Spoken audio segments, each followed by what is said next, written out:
Oui, je suis venu ici à 4 titres, je dirais. Je suis venu en tant que fils de ce coin du pays, originaire de ce coin. Et je suis venu aussi en tant que euh, citoyen résident. J'ai une résidence à Kikwit et au village. Et je suis venu aussi en tant que président de la fondation Bruno Kapanje Kalala Développement. Et je suis venu aussi en tant que conseiller du président de la République, Félix Antoine Tshisekedi, où je m'occupe du projet Grand Inga. Mais je suis venu aussi en tant que président national du parti politique Alliance nationale pour le développement, en sigle AND. À ce titre, à chaque titre, il y avait ses activités. En tant que citoyen, je suis venu saluer mes frères, voir mes frères, parler avec mes frères. Mais en tant que président de la fondation et aussi chef du parti, je suis venu évaluer aussi les niveaux d'activité de ces deux organisations. Et en tant que conseiller du président de la République, chef d'un parti politique, membre de l'Union sacrée, je suis venu aussi mobiliser la population, du moins celle qui hésitait encore à se faire enrôler. Et surtout, ce que j'ai noté dans ce domaine-là, c'est que beaucoup de gens ne savaient pas que le fait de se faire enrôler, on n'a pas seulement la carte de l'électeur, mais cet enrôlement et la carte de l'électeur va permettre à chacun d'avoir une carte d'identité. Mokanda Yakitadi, comme on dit ici. Et beaucoup de gens ne le savaient pas. Et c'est au travers de tous ces nombreux meetings que nous avons tenus à partir de Kenge, Masimanimba, Kikwit, Gungu, Idiofa, Kanga et dans tous les villages, Kaboudi où nous sommes passés, les gens ont compris ce message. Je crois que ça les pousse plus à se faire enrôler, d'après ce qu'ils me disent. Justement, nous avons vu un accueil chaleureux, il faut le dire, l'enthousiasme de toutes ces différentes populations qui vous ont accueillis. Et ils ont surtout été attentifs à vos messages. Quels mots pouvez-vous adresser à toute cette population? D'abord, c'est un mot de remerciement à Dieu qui a permis que nous vivions et que nous soyons venus ici. Deuxième remerciement au président de la République qui a autorisé au mon directeur de cabinet de me signer la lettre ou la note de congé qui a fait que je vienne ici. Et ensuite, remercier cette population. Moi-même, à certains endroits, ça m'a surpris, à d'autres, non. Là où nous avons des activités de fondation, ça ne m'a pas beaucoup surpris parce que chaque année, j'y viens. Mais ailleurs, j'ai été quand même surpris, mais agréablement surpris. Tenez, à Kenge, nous avions annoncé notre arrivée à Kenge jusqu'à on quittait Kinshasa. On arrive à Kenge, plein de monde. J'ai cru qu'ils accueillaient d'autres personnes, et c'était nous qu'ils accueillaient. À Masimanimba, n'en parlons pas. À Kikwit, vous avez vécu le carnaval de plusieurs motos, plusieurs véhicules et une marée de gens à Kikwit. J'avais déjà fait des meetings ici à Kikwit, mais il y a de cela plusieurs années, quand j'étais ministre de l'énergie, je venais ici surtout pour la centrale de Kakobola, dont je suivais la construction. Mais je ne suis plus venu depuis faire des manifestations officielles depuis 2014. Mais là, j'étais vraiment, je dois l'avouer, j'étais surpris de l'engouement et de l'enthousiasme. Je remercie toute cette population. Bon, que dire de mon village? On a été dans un village qu'on appelle Kaboudi, une population, comme vous l'avez vu, immense. Mais nous sommes arrivés dans mon propre village la nuit, parce que les routes sont dans un état tel que Au lieu de faire 2 heures de siège de Ngula à Kanga, nous avons fait 4 heures et demie et nous sommes arrivés à 21 heures.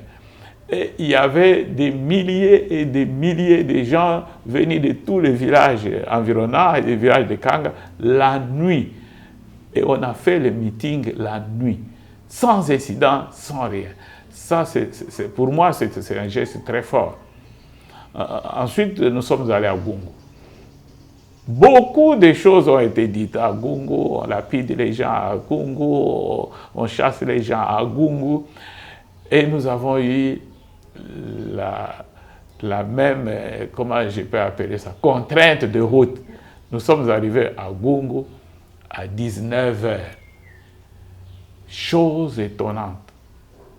Les gens étaient venus nous attendre avant le pont et après le pont. Et on s'est embourbé plusieurs fois avant d'arriver à Gungu. Nous avions seulement la foi. Mais la foi aussi, il faut voir les œuvres. Gungu était annoncé comme l'étape la plus difficile où il y a eu des gens qui étaient chassés à d'autres circonstances, beaucoup de choses dites sur Gungu.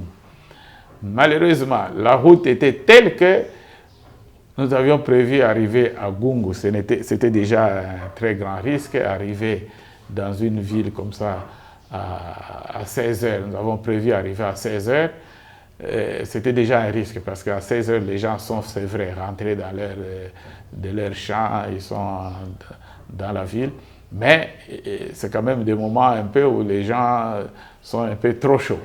Mais malheureusement, la route était telle que nous sommes arrivés à Gungu à 19 heures. Chose étonnante. Nous avons été accueillis avant le pont par des jeunes, bon, essentiellement des militants du parti AND, et puis d'autres jeunes gens de village. Et ils nous ont aidés à descendre et à traverser dans la boue. Ils poussaient le véhicule. Et à un moment donné, on nous a dit, non, c'est mieux, d'autres personnes qui conseillaient, dormez ici, demain matin, on vous fait traverser.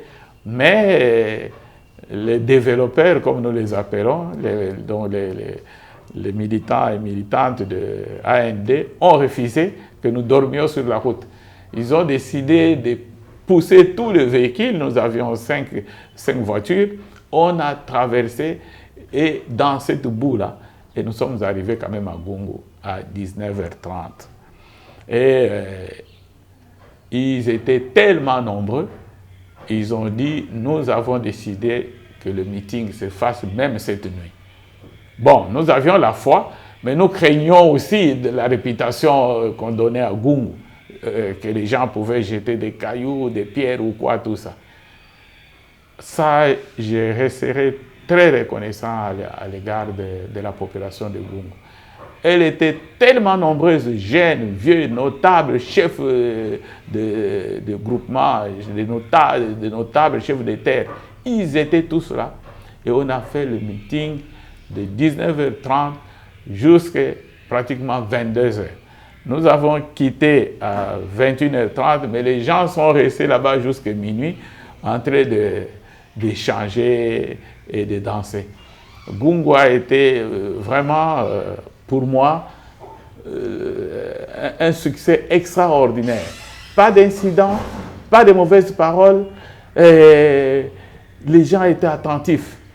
Et surtout, ils ont retenu le message que nous avons amené, qui était le message d'amour, le message de l'unité, le message du travail, le message de développement.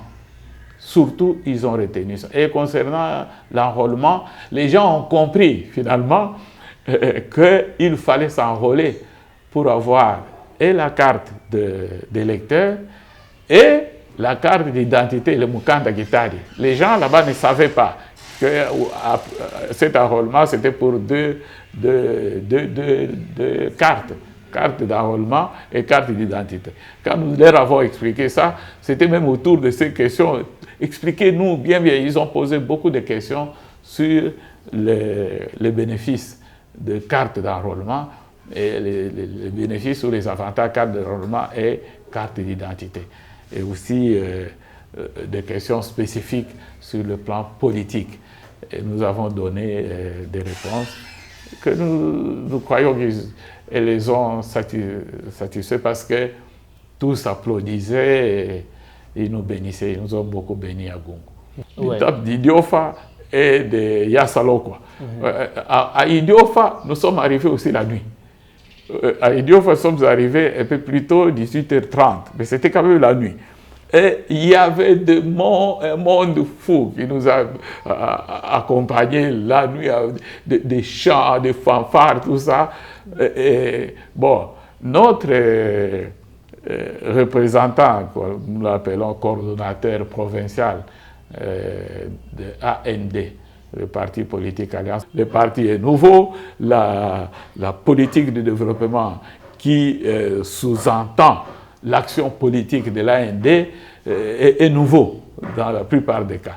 Et ça nous a peut-être, ça a permis certainement à ce que les gens adhèrent nouveau et acceptent ce message que nous avons apporté. Alors, oui, ça fait partie de notre stratégie de donner du bonheur, de donner de la prospérité, de donner du succès et de donner la richesse à la population, surtout rurale. La microcentrale de Ngula, on en parle beaucoup, mais pour nous, ce n'est pas. C'est un exemple que nous avons voulu donner à tous les cadres congolais, pas seulement de cette province, mais à tous les Congolais. Et cette microcentrale, nous l'avons construite, la première en 2009. Et on l'a améliorée, on a agrandi en 2011. Ça fonctionne jusqu'aujourd'hui, 24 heures sur 24, ces gens ont de l'électricité. Mais le plus important, ce n'est pas cette lumière-là. Le plus important, c'est la conséquence de cette lumière. À cause de cette lumière, dans ce village-là, ce n'est pas mon village, hein, c'est un site que nous avons choisi comme ça. Dans mon village, on ne l'a pas encore fait, on le fera. Si je ne le fais pas moi-même, ma progéniture la fera. C'est que ça a transformé la vie des gens. Dans ce village-là, il n'y avait aucune maison avec tôle. Toutes les maisons étaient en pisé. Aujourd'hui, 50% des maisons ont des tôles. C'est à cause de la lumière, parce qu'on donne l'électricité qu'à ceux qui ont des maisons en tôle. Mais surtout, on a donné à ces villageois et à toute la contrée là-bas la possibilité d'avoir de l'argent. Et aujourd'hui, ces paysans ont de l'argent. Vraiment, je peux vous dire, il y en a qui ont 500 000, 300 000. Ce n'est pas dans leur maison, ils mettent dans les réseaux sociaux. Mais on a introduit là un produit qu'on appelle, à Kinshasa, on appelle ça Mbwengi, je crois. Tout à fait, Mbwengi. Mbwengi, oui. Là-bas, au sud du Kwilu, ils appellent ça Merci Kapanji. C'est ce produit agricole qui a fait que les gens, d'abord, se livrent au travail. C'est une culture noble, comme ils disent. Ce n'est pas seulement pour les femmes. Les hommes, jeunes et garçons, le font aussi. C'est comme ça qu'ils ont de l'argent. Et avec cet argent, leurs conditions de vie s'améliorent. Je ne sais pas, vous avez vu, il y a même un magasin là-bas. Ce magasin, c'est un magasin gros. Angola, tout le monde de Kaemba, Féchi qui venait à Kikwit, ils ne viennent plus, ils s'arrêtent là-bas. Maintenant, j'ai convenu avec un commerçant qui a installé aussi à Kaboudi, et les produits de base là-bas coûtent moins cher qu'ici à Kikwit parce qu'ils sont subventionnés, notamment le savon, le sel, le poisson, les tôles et tous les produits. Nous avons des programmes de développement qui seront soutenus par AND. Donc, j'ai donné un autre message fort là-bas, partout où nous sommes passés. Nous avons appelé la population à s'enrôler. Mais pourquoi? Ils vont s'enrôler pour avoir les meilleurs chefs de quartier, les meilleurs chefs de collectivité, les meilleurs chefs administrateurs des territoires, les meilleurs députés, les meilleurs sénateurs, qui c'est, les meilleurs ministres qu'ils peuvent avoir, mais surtout donner le deuxième mandat au président de la République, Félix Antoine Tshisekedi, parce que nous sommes membres de l'Union sacrée. S'il ne s'enrôle pas, il n'aura pas ce mandat, mais ils doivent s'enrôler. Et je suis heureux que tous ont accepté ce message et sans embâche, ils nous ont dit, nous allons le faire. C'est ça qui, en tant que conseiller du président, je suis vraiment satisfait d'avoir participé à cette campagne, qui n'a pas encore commencé, mais donner ce message. Lorsque la campagne sera venue, nous viendrons pour confirmer. Ok. Merci beaucoup, Excellence. Merci beaucoup, monsieur le journaliste. Donc, en résumé, c'est une satisfaction de notre tournée ici. Okay. Voilà. Et vous voyez comment nous sommes vraiment en forme, malgré l'état des routes, les intempéries, la pluie, la chaleur. Nous sommes vraiment en forme. Okay. Ça traduit notre état d'âme et notre état d'esprit qui est sain, qui est bon. Merci beaucoup. Merci beaucoup.